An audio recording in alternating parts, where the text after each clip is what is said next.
안녕, 표현해야. 악플 전쟁은 5학년 2학기 국어 5단원에 나오는 책이야. 교과서엔 7번째 소제목 마녀 사냥 부분이 실려 있지. 오늘도 책 전체 내용을 읽고 독후감 쓰기를 추천할게.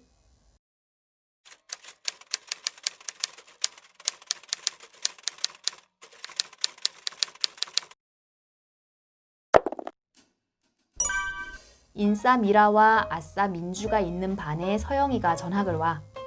서영이가 반 친구들과 선생님으로부터 주목을 받자 이것을 시샘한 미라가 친구들이 모여있는 인터넷 카페에서 흑설공주라는 닉네임으로 서영이에게 악플을 달고 서영이가 이것을 반박하면서 조용한 악플 전쟁이 시작돼.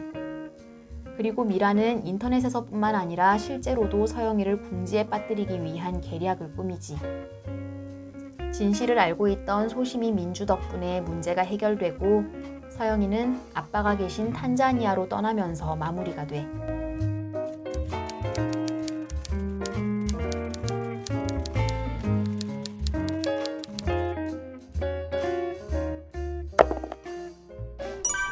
오늘은 질문의 형태가 아니라 주인공들이 한 어떤 행동을 하나씩 제시할게. 첫 번째 생각할 거리는 핑공 카페에 적극적으로 해명글을 올린 서영이에 대해서야. 억울한 일을 당했을 땐 어떻게 하냐고 할머니께 여쭤봤을 때 할머니는 참고 기다리라고 하셨어. 할머니께 걱정을 끼치기 싫어서 친구 일이라는 핑계까지 댔던 서영이를 참을성 없는 아이라고 말하긴 어려울 것 같은데 그런 서영이가 참지 않고 기다리지도 않고 흑설공주에게 반박하는 글을 올린 것에 대해 어떻게 생각하니? 만약 너였다면 어떻게 했을 것 같아? 두 번째 생각할 거리는 서영이 가방에 미라의 머리핀을 몰래 넣으면 짱호에 가입시켜준다는 그 말을 쉽게 믿은 민주에 대해서야. 짱호의 평소 모습을 떠올리면 그게 빈말이라는 걸 쉽게 눈치챌 수 있었을 텐데 민주가 얼마나 외로웠으면 그런 말에 홀랑 넘어갔는지 생각해봐. 그런데 민주가 그동안 따돌림을 당한 진짜 이유가 뭐였을까? 물론 민주를 놀리고 멀리한 친구들의 잘못도 있지만 책 뒷부분을 보면 그동안 자신감 없고 소극적인 모습을 보인 민주에게도 일말의 책임은 있는 것 같아. 세 번째 생각할 거리는 공개적으로 사과한 미라에 대해서야. 비록 직접 만나지 못하고 핑공 카페를 통해서였지만 서영이에게 정식으로 사과를 했잖아. 물론 보여주기식으로 사과하는 척 한 게 아니었고 말이야. 책을 읽는 내내 얄밉기만 했던 미라였지만 알고 보니 미라에게도 아픈 상처가 있었어. 그런 사정을 감안해서 미라가 이렇게 변한 것에 대한 생각을 써보면 좋을 것 같아. 개인 SNS 활동을 하는 친구 있니? 페이스북, 인스타그램 또는 반카페나 단톡 같은 것 말이야.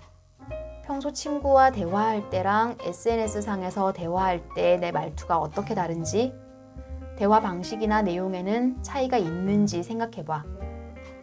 교과서에선 흑설공주와 서영이의 인터넷 대화 내용을 읽을 때 매체 자료의 특성을 생각하며 읽으라고 나오거든. SNS에서는 짧은 글이나 사진을 통해 소통하는 경우가 많으니까 아마 평소엔 느끼지 못했더라도 아주 똑같지는 않을걸. 교과서에선 이야기에 나오는 인물의 모습을 현실 세계 속 우리 모습과 비교해보는 활동도 나와. 이 책은 아무래도 여학생들이 많이 공감하며 읽지 않을까 싶은데 선입견일까? 하지만 내 경험에 비춰보면 남자친구들은 시간 되는 사람끼리 함께 모여 노는 경우가 많은 반면 여자친구들은 단짝끼리, 평소 놀던 사람끼리만 주로 노는 경우가 많았거든. 책에서 본 내용 중에 와, 이건 우리 반 애들이랑 비슷하다. 에이, 이건 완전 다르네 했던 내용은 뭐였니? 책 제목이 악플 전쟁인 만큼 악플에 대한 얘기를 빠뜨리면 안 되겠지? 더 이상 그런 일이 결코 일어나선 안 되겠지만 악플 때문에 고통받던 연예인들이 스스로 목숨을 끊었다는 얘기 여러 번 들어봤을 거야. 악플을 다는 사람들은 왜 그러는 걸까? 자유롭게 비판을 하는 거라면 선플과 악플이 비슷한 정도여야 하는데 왜 악플이 판을 치는 걸까? 그리고 악플을 받는 사람 입장에서는 잘 알지도 못하는 사람이 인터넷에 올린 글에 왜 그렇게 심한 상처를 입을까? 앞선 글감 악플에서 이어지는 얘긴데 익명성이란 어떤 행동을 한 사람이 누구인지 드러나지 않는 걸 말하거든. 인터넷에서는 내 이름과 얼굴 등을 공개하지 않고 닉네임과 아바타가 나를 대신하잖아. 그러니까 그 가면 뒤에 숨어서 평소엔 하지 못할 심한 말도 거리낌 없이 하는 게 아닐까? 이 책에서도 미라가 자기가 쓰던 닉네임 대신 흑설공주라는 새로운 이름으로 서영이를 공격하잖아. 친구들이 미라와 서영이의 악플 전쟁을 지켜보기만 한 태도에 대해서도 생각해보면 좋겠어. 흑설공주라는 닉네임을 썼어도 아이들은 그게 미라라는 걸 다들 알았잖아. 그런데 진우를 제외한 대부분의 친구들은 그저 구경하기만 했지. 누가 올린 글을 보면 옳다 했다가 반박 글을 보면 또 그쪽으로 우르르 몰려가서 이 말이 옳다 했다가 말이야. 이건 좀 비겁하지 않아? 쿠키즈나 스크린타임 같은 어플 이용하니? 본인은 원하지 않지만 부모님에 의해 강제로 이용할 수도 있을 것 같은데 그것에 대해 어떻게 생각하니? 이왕 인터넷 문화에 대한 얘기를 하고 있으니까 이쪽으로도 생각을 넓혀보자.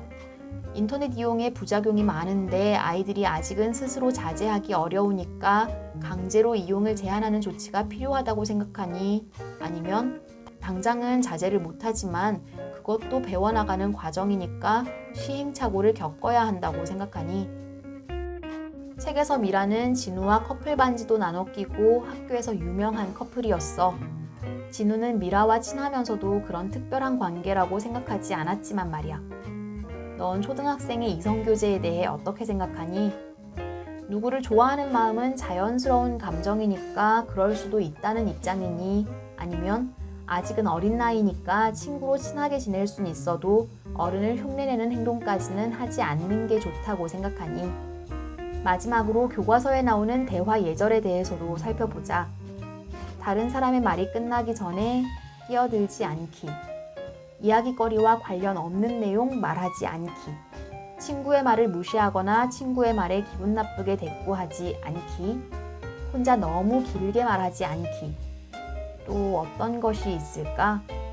그리고 악플 전쟁에 나온 등장인물들은 대화 예절을 잘 지켰는지도 떠올려보자.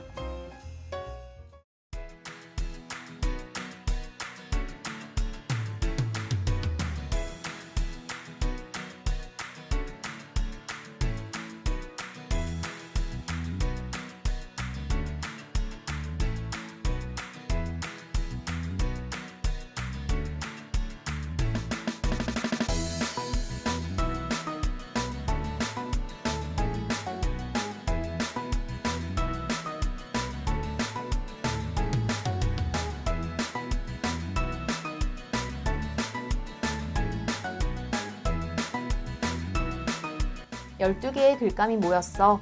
4개씩 이용해서 3편의 독후감 내용을 구성해 볼게.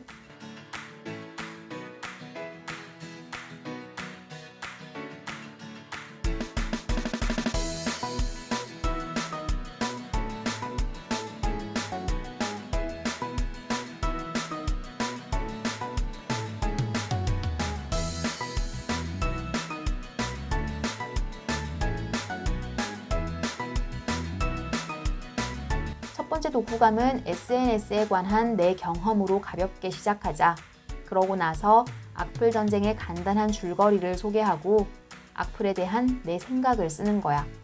끝으로 이런 부작용이 흔히 일어날 수 있는 일인데 아이들 스스로 자제하기는 힘드니 어느 정도의 이용 제한은 필요하다고 생각한다. 이런 식으로 마무리. 두 번째 독후감은 흑설공주의 공격에 적극적으로 해명한 서영이에 대한 얘기로 시작하자.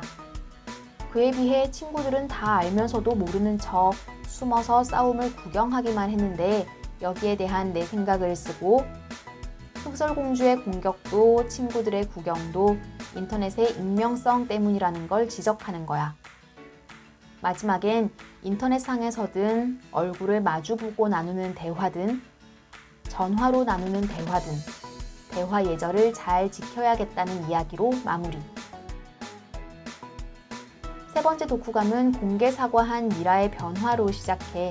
읽는 내내 얄미웠는데 마지막에라도 변해서 다행이다. 이런 말을 덧붙여주는 것도 좋겠지. 미라는 좀 성숙한 아이인 것 같다. 진우에게 적극적으로 커플링을 주기도 하는데 이런 장면을 보면서는 어떤 생각이 들었다. 이런 식으로 연결하고 짱우에게 쉽게 속은 민주를 보면서는 어떤 생각이 들었고 왕따 같은 심각한 문제는 물론 친한 친구들끼리만 무리지어 노는 것도 좋지만은 않은 것 같다는 식으로 마무리. 안녕. 다음에 또 만나.